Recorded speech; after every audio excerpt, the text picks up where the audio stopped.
Morning, everyone. Morning. Hello. Thanks, Jean.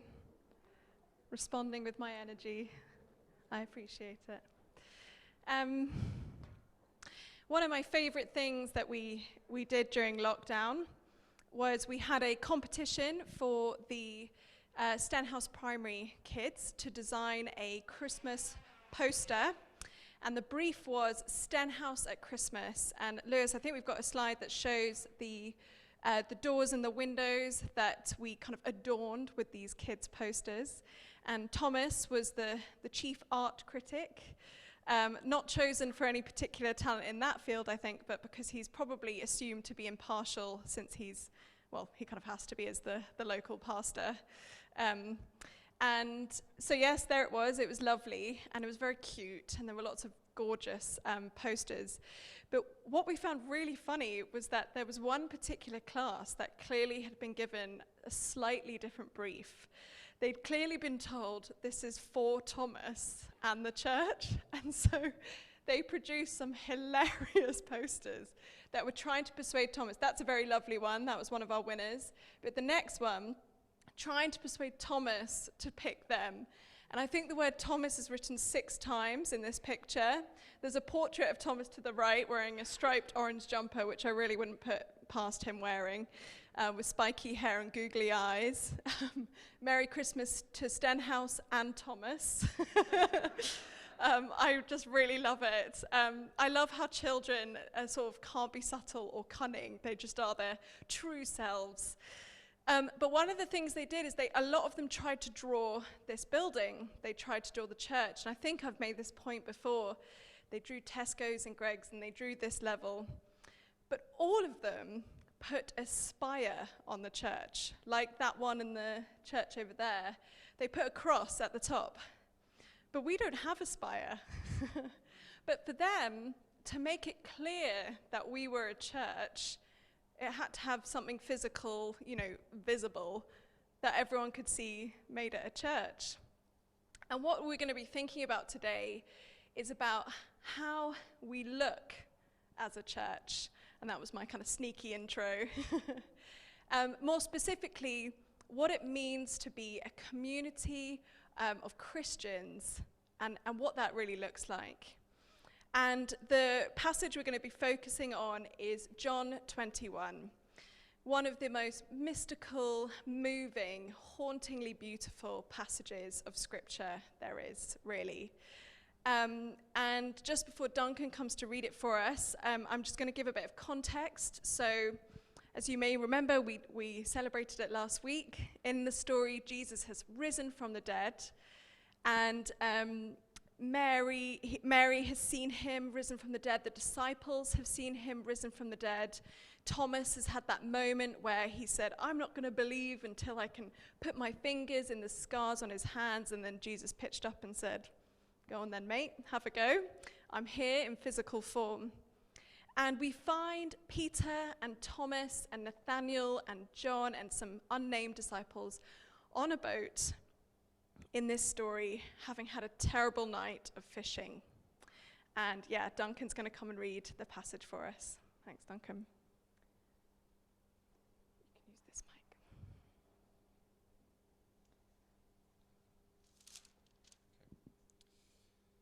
Jesus and the miraculous catch of fish. Afterwards, Jesus appeared again to his disciples by the Sea of Tiberias. It happened this way. Simon Peter, Thomas, called Didymus, Nathanael from Cana in Galilee, the sons of Zebedee, and 2 other disciples were together. I'm going out to fish, Simon Peter told them, and they said, we'll go with you. So they went out and got into the boat, but that night they caught nothing. Early in the morning, Jesus stood on the shore, but the disciples did not realize that it was Jesus. He called out to them, friends, haven't you any fish? No, they answered. He said, throw your net on the right side of the boat and you will find some. When they did, they were unable to haul the net in because of the large numbers of fish. Then the disciple whom Jesus loved said to Peter, it is the Lord. As soon as Simon Peter heard him say, it is the Lord, he wrapped his outer garment around him, for he had taken it off, and jumped into the water. The other disciples followed in the boat, towing the net full of fish, for they were not far from the shore, about 100 yards. When they landed, they saw a fire of burning coals there with fish on it and some bread. Jesus said to them, "Bring some of the fish you have just caught." Simon Peter climbed aboard and dragged the net ashore. It was full of large fish, 153, but even with so many, the net was not torn. Jesus said to them, "Come and have breakfast." None of the disciples dared ask him, "Who are you?" They knew it was the Lord. Jesus came, took the bread and gave it to them, and did the same with the fish. This was now the third time Jesus appeared to his disciples after he was raised from the dead. Brilliant. Thank you, Duncan, and thank you for being up for that at such extremely short notice. So we're going to be looking today at what it looks like to be a community of people, community of Christians. And I am going to hypothesize, I'm going to claim that it looks like being friends with a God who is no longer in the boat. To understand fully the context of this story, we need to go back to the beginning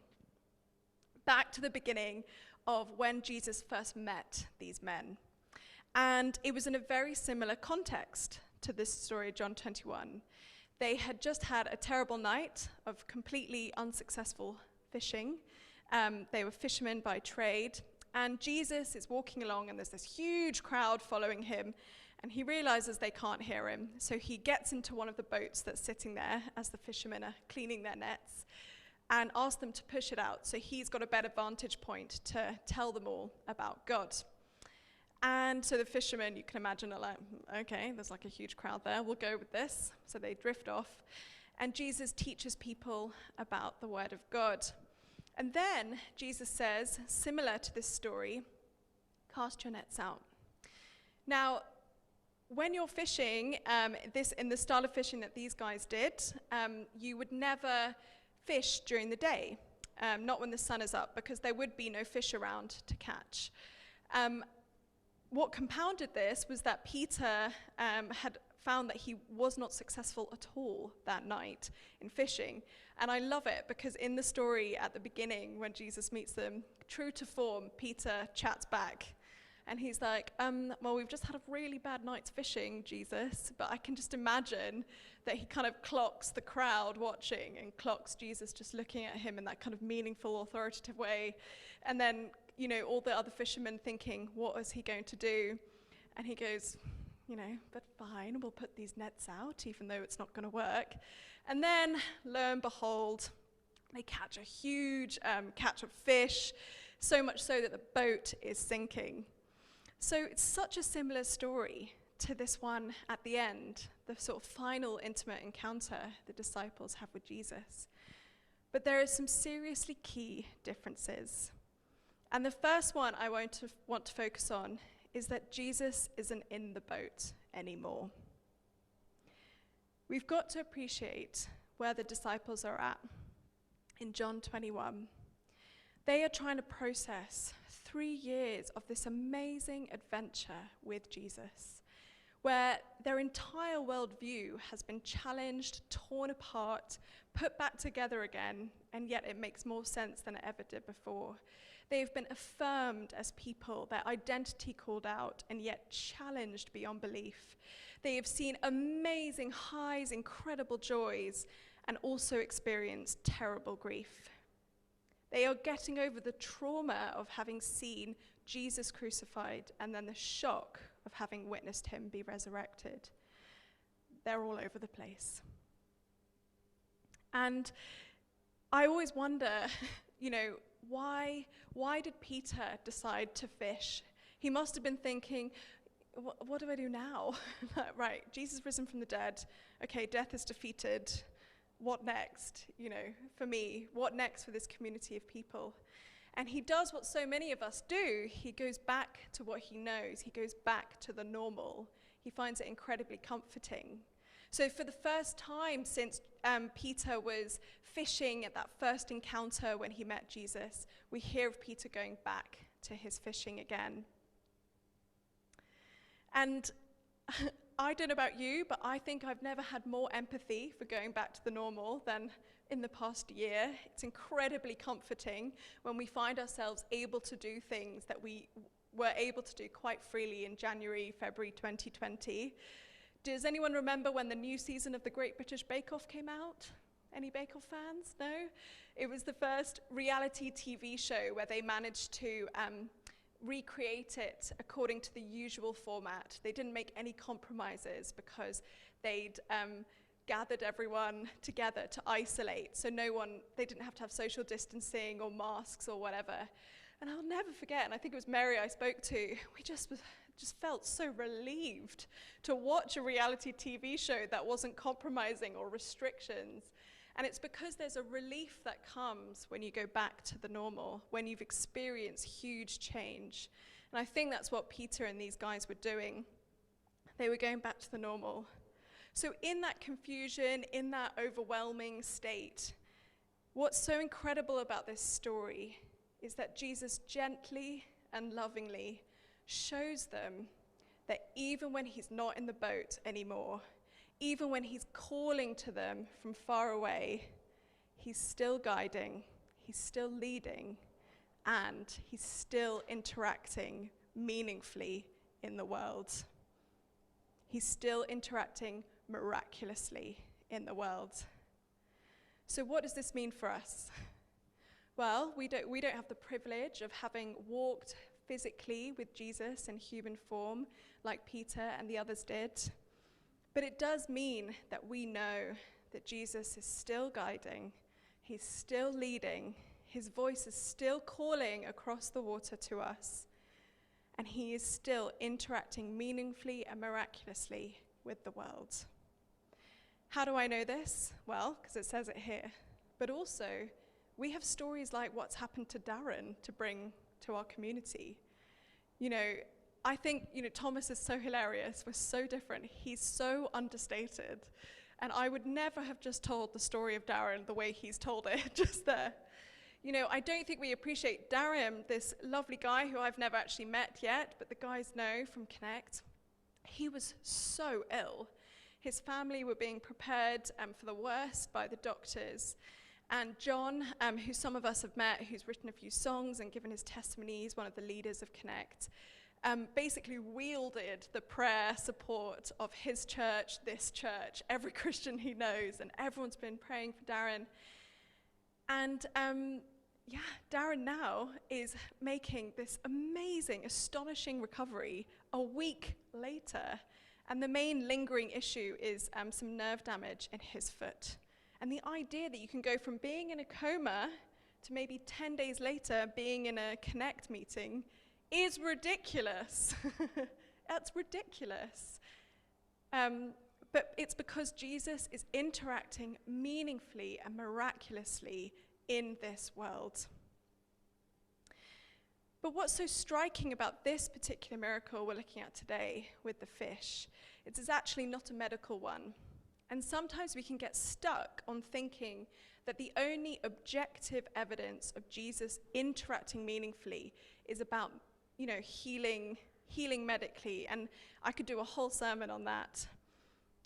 But what's so funny is actually in the Tiberias Sea where this fishing was taking place, often they used people on the shores to call out where they could see shoals of fish because they had a better view than the fishermen on the sea. So for many people, you could argue, well, it's not that miraculous. Jesus is just doing what other people know how to do. He just could spot the shoal of fish that the fishermen hadn't seen. But the people that drew these stories together, John, who was writing this story, knew that, and yet they still call it a miraculous provision of catch of fish. And I think what this shows us, that for us, the belief, the knowledge, and living as if Jesus is interacting meaningfully and miraculously in the world is a posture of the heart. Are we observing where Jesus' voice is calling? And when something amazing happens, do we do what John did and whisper, "It's the Lord"? Or do we just put it down to coincidence or chance or, oh, that's lucky, you know? Or do we think that Jesus wants to interact meaningfully and miraculously with us? You can play down the miracle of the fish, but you can't play down the miracle of Jesus having risen from the dead, standing on that beach at that moment, you know, speaking with those guys. Where is our heart today? Are we looking to say, it is the Lord? So that's the first difference. Jesus is not in the boat, but he is still interacting meaningfully and miraculously in the world. Second difference is Peter's response. In that first story where Jesus meets the fishermen for the first time, and, you know, I left us at the point where, you know, they're hauling the fish into the boat and the boat is sinking and the crowds are watching and are like, ooh, Jesus, amazing. What does Peter do? Does anyone remember? He gets on his knees and says, "Go away from me, Lord, I am a sinful man." But here in this story, what does he do? He clambers out of the boat. He swims without any reservation straight for Jesus, desperate to be near him. No longer is his response to evidence that God is in front of him to hide, to say, "Go away," but he runs straight towards him. What has changed in Peter for that to happen? What has happened? What is that shift? You know, I find that that moment where Peter jumps out the boat, one of the most moving moments in the Bible. It always reminds me of those times in films when you have really dramatic reunions.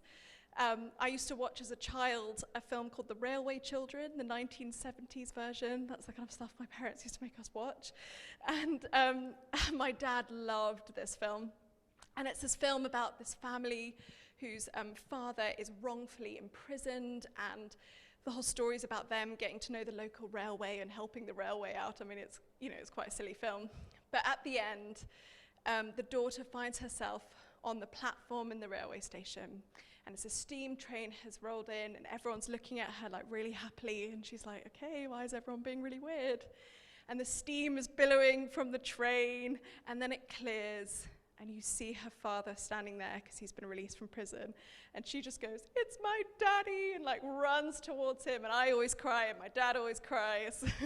Such a dramatic moment, and the music swells. And that's what I really picture with this moment with Peter and Jesus. It's my Lord. And he jumps out without inhibition and runs towards Jesus. I think that the reason that Peter has transformed is because Jesus has gone from master, up here, lofty, to friend. You've got to remember that for the Jewish people, the consciousness of the Messiah will have been that he was high up there, unattainable, victorious leader. You know, you look at all the texts that predicted Jesus that were 700 years before. You know, they talk, I think it's in Isaiah 52:13. Well, I know that because I looked it up earlier. See, my servant will act wisely. He will be raised and lifted up and highly exalted. In Peter's consciousness, the first time he sees Jesus act kind of like the Messiah that the Jews were expecting, he's up there, and Peter isn't worthy to be around him. He wants to hide because he's not his friend. Jesus is master. But then by the end, Jesus is friend. And for us, I really want to ask a question today. Are we a community of people who have Jesus as friend? Or is he up there, unattainable? Do we fear being around him? Are we ashamed to be around him? Because I think the church can do what the Jewish people did and make the same mistake. We can put Jesus somewhere there. But his whole thing was being somewhere here. How did Peter transform? Well, Jesus told him, quite literally. He didn't hide. He didn't just say, "You've got to work out that you can be my friend." He didn't do that. John 15, let's look at it. John 15, verse 12 to 15. "My command is this, love each other as I have loved you. Greater love has no one than this, to lay down one's life for one's friends. You are my friends if you do what I command. I no longer call you servants for everything that I have. Oh, sorry, I missed a bit. Because a servant does not know his master's business. Instead, I have called you friends, for everything that I learned from my Father I have made known to you. So Peter didn't have to work it out. Jesus has just told him, and he's just told us. Where are you today? Are you like Peter at the beginning, or are you like Peter at the end? When you sense Jesus' presence, or you witness something amazing happening, do you feel like you want to get away? Do you feel, oh my gosh, everyone can see that I'm a sinful man? Or do you run, vulnerability everywhere, straight towards him? I think that response, that first response of Peter, is so interesting because he says, go away. He wants to hide.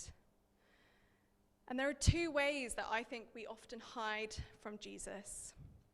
And the first one is not to go to a place where any Christians are. And the second one is to hide in plain sight. So it's to go to church and be around, but it's not to be emotionally open. In terms of that balance between going to church, because I really do think turning up to church on Sunday has nothing to do with where we are on the Peter story.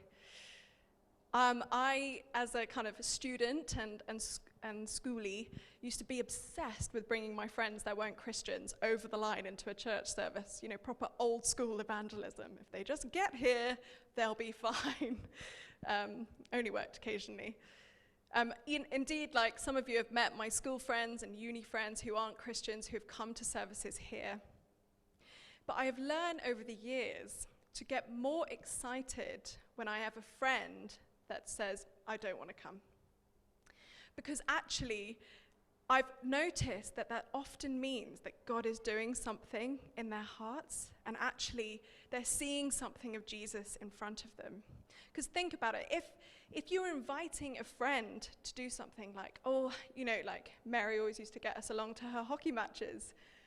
Imagine if I was like, no, I just don't feel comfortable with that. If Mary asked me to come see her play hockey, it'd be so weird. And I had friends who'd just be like, no, I just can't go. And there's always grace. I didn't take it personally. And it was really taught for me this one particular time when my aunt and uncle came to visit for Easter.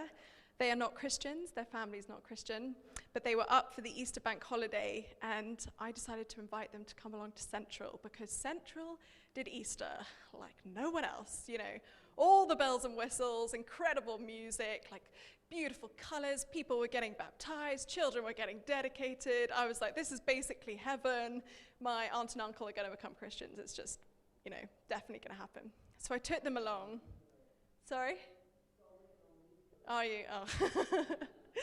Well, there were no Easter eggs in the Central Easter services, unfortunately, but it did have everything else, trust me. And I remember afterwards, my uncle was like, that was lovely, Claudia, it was lovely. Just how amazing to have that incredible community around you, and he loved it. And I was like, yes, my mom's going to be so happy. My uncle is on the way. And my aunt was like, I actually don't want to talk about it. And I was like, oh, gosh. Oh no, what have I done? And I really felt more worried, to be honest, with my relationship with her than her relationship with Jesus at that moment, because I was like, I've really, and I just said, oh, I'm so sorry, like it's a bit wild, it's not for everyone, they can be careless in that way, like just downplaying what had been a lovely service. And she said, no. I didn't like it because actually, I think I believe this stuff, and yeah, I don't want to be reminded that I do. And I was like, whoa. And I suddenly had this insight where I realized that my aunt, who wanted to hide from the service, who didn't want to be around those Christians, had more going on with Jesus than my uncle, who was quite happy to let it all wash over him and just to think about, the exceptional bass player or whatever it was. And that, it really taught me about sometimes the posture of our heart, and actually when we want to flee, when we want to hide, Jesus might be doing something in us as he was with Peter. So I think it's very difficult when you're speaking about this to really emphasize how it is this heart thing. It's not about action. It's nothing to do with whether we come to church every weekend or if we're not. But I think there are questions around whether we are engaged in a community of Christians. Whether we do friendship with Jesus and friendship with Christians.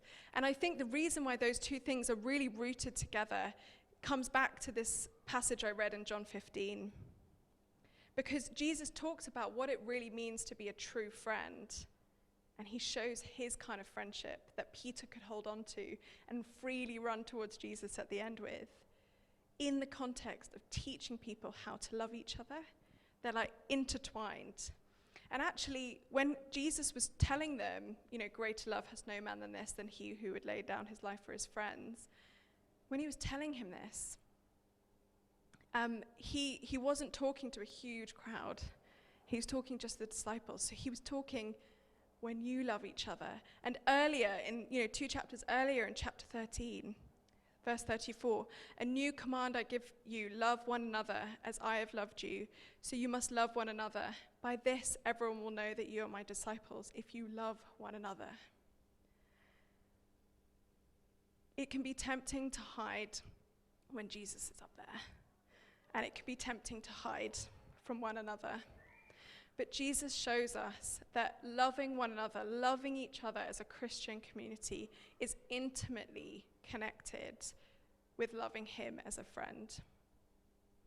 And he gives us these two ways we can be good friends to each other.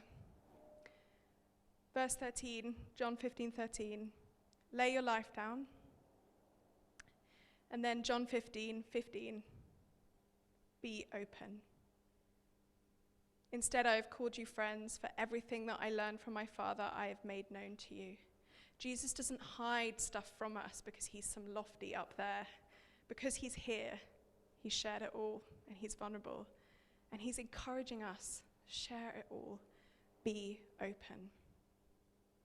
If we have relationships with people in this community where we're not vulnerable, where we're not open, then we're not friends. Jesus doesn't give us that option.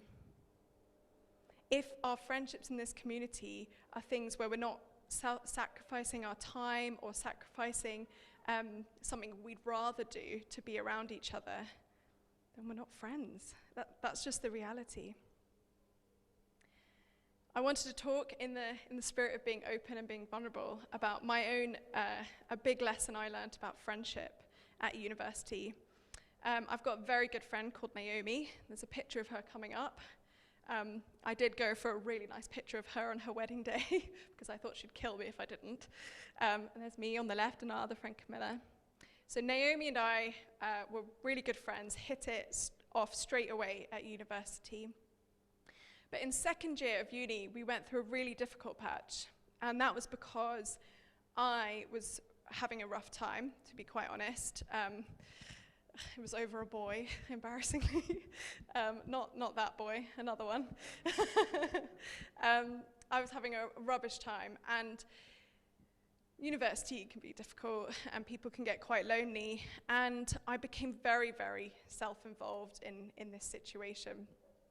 And as a result, I really took it out on my flatmates, of which Naomi was one. And I started to kind of hide from them and not tell them things, and also just be grumpy, and I was just really unpleasant to be around. Anyway, in the Christmas holidays, my mum gave me a proper talking to and said, come on, Claudia, you know, these are your friends, you've got to sort it out. And I was challenged, and I realized that I needed to walk away from this situation, and I needed to just pursue good friendship with my girls. And so I decided when I returned to university to take Naomi out for a coffee to apologize, because I knew I hadn't been a good friend to her.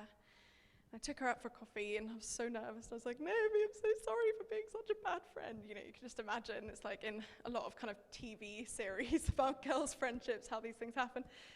I'm so sorry. And she was like, it's okay, I forgive you. And, we had this moment, hugged, and it was all great.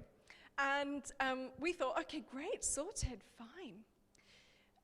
But actually, we found that from that moment, our friendship was by no means back on track. We still struggled. We were trying to lead a small group together, trying to lead other Christian women, and really struggling with each other and arguing a lot. There was something still not there. And then eventually, it all came to a head. And I'm quite confrontational. I'm a bit of a rhino. Naomi is not. She is a hedgehog. And I just said, what's going on? I apologized. You should forgive me. And she was just like, I have forgiven you. It was so embarrassingly dramatic now I think about it. But eventually, after prodding her, I was like, what's going on? And she said, well, I have forgiven you, and I know you're sorry, but there was this one time when I was going through an awful time last term, and I sat you down and I tried to tell you about it, and you said, and quote, you said, I can't deal with that right now, I've got too much going on. And I'd completely forgotten that I'd done this, and I'm still so mortified that that's the place I got to, where I was so self-focused that I had no space for her. But what that situation had done is it had removed openness and it had removed self-sacrifice from our friendship, because I decided to operate by myself, become siloed. And that had hurt. And so it wasn't good enough to just be like, we're friends again, yay, like we're in a playground. We needed to address that situation. We needed to be specifically open about that problem. And she shared it, and I could literally see this burden lifting off her, because she told me that specific thing. And I was able to say, oh my goodness, my lovely friend, I am so sorry that I did that. Please, will you forgive me? And I was able to apologize for that specific thing. And that's the moment when the friendship went back. And we've been thick as thieves ever since, and we're each other's bridesmaids. Openness is something that Jesus showed us is fundamental to being friends with each other and friends with him. Openness is something that Peter had with Jesus, which is why he was able to rush to him. Remember the context of Peter rushing to him. He knew he was still sinful. They haven't even addressed the denial yet. That famous denial where Peter denies Jesus 3 times while he's in a botched trial in the Sanhedrin. Openness. Be open and lay your life down. So that was all I was going to share on today. But because Thomas is in there, we're not going to listen to him sing, much to his delight, I think, again. But we're going to pray together. Because no matter whether any of this was useful to you, Jesus wants to speak to you today. He's calling across the river, and his voice can be heard. So I'm going to pray, and we're going to listen to God. So let's pray.